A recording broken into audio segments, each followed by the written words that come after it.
All right, who likes cold calling? Anybody? I sure didn't.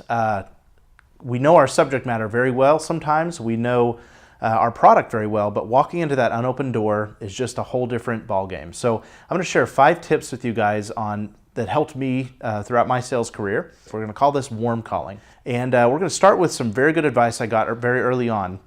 And if you're like me, the biggest thing I was afraid to do is be misinterpreted, specifically as a pushy salesperson or somebody who was irrelevant. So my friend Sherry gave me this piece of advice. She said, you know what, if they hate you, they just don't know you yet. And that was so helpful because it became my job not to get them to talk about my product, but to get them to know me. And to do that, I had to get to know them. And so here's 5 tips for doing that. These are our big ideas.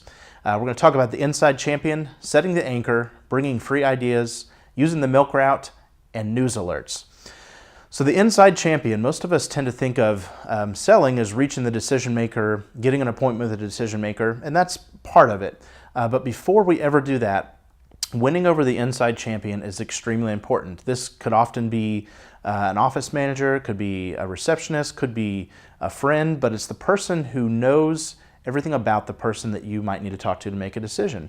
And so the first thing to do is to make sure that they know they're extremely important. People connect with people who value them.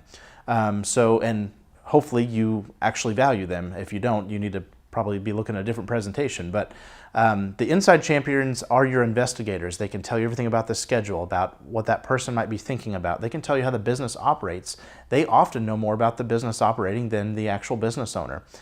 So a couple of things I did was obviously conversations, but remember details about them. And I actually kept a kind of a notebook about details about the people that I would meet that were inside champions. Could be what coffee they like, what band they liked, and it was just a kind of a way to build a relationship with them. So remember your inside champion. Second thing we're going to talk about is setting the anchor. So when you're having that conversation, maybe with the gatekeeper or the inside champion, maybe with your actual decision maker, bring something in the conversation that you can follow up with later. Could be something as simple as, have you seen the video on that thing? Like, have you seen the Simon Sinek video? Or just something that gives you a reason to follow up with later. Could be the new restaurant in town. Could have been, have you been introduced to this person? That gives you an immediate thing to follow up with and show initiative, maybe the next day, and say, hey, so-and-so, great talking to you.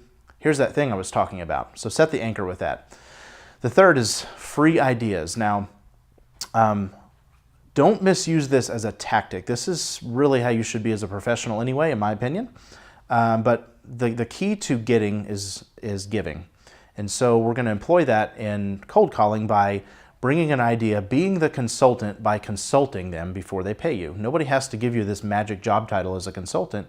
You can just say, hey, I'm here to help you. I saw this thing, and think critically about something their business needs. Could be something they should put on their sign outside. Could be a new way for them to answer their phone. Could be a new product they should be carrying. Could be a new person they should be marketing to. Something new. You're the person on the street figuring out something new they need to know about. But bring them a free idea. Bring it to them as often as you possibly can.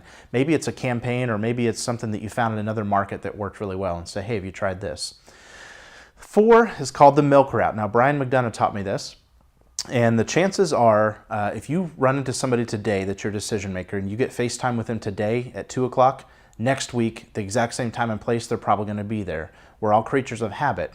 So put yourself on a route that allows you to intercept them when they are most likely to be around, and just increase that frequency with them. And it doesn't matter if you're stopping by, hopefully for a while, it's not even stopping by with a proposal, it's getting to know that person. And if you increase your frequency, your FaceTime, you're very likely to be a guy that they put on their short list of calling when they need something that you have. So 5 is the last one.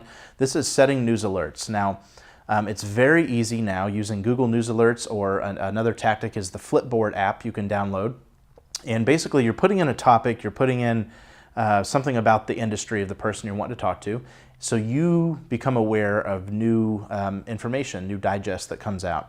And so that can serve as a springboard for you to see maybe what they're going through, maybe help them out with trends. It would position you as somebody in the know, somebody they're going to trust, and you're talking to them about business, not just what you have to sell them.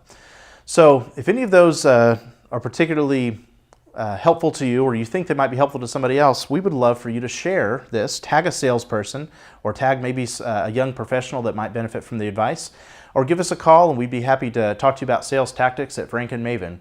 You can also join the Maven Monday list and the Frankly Friday list at frankandmaven.com. Thanks for watching, guys. Have a great week.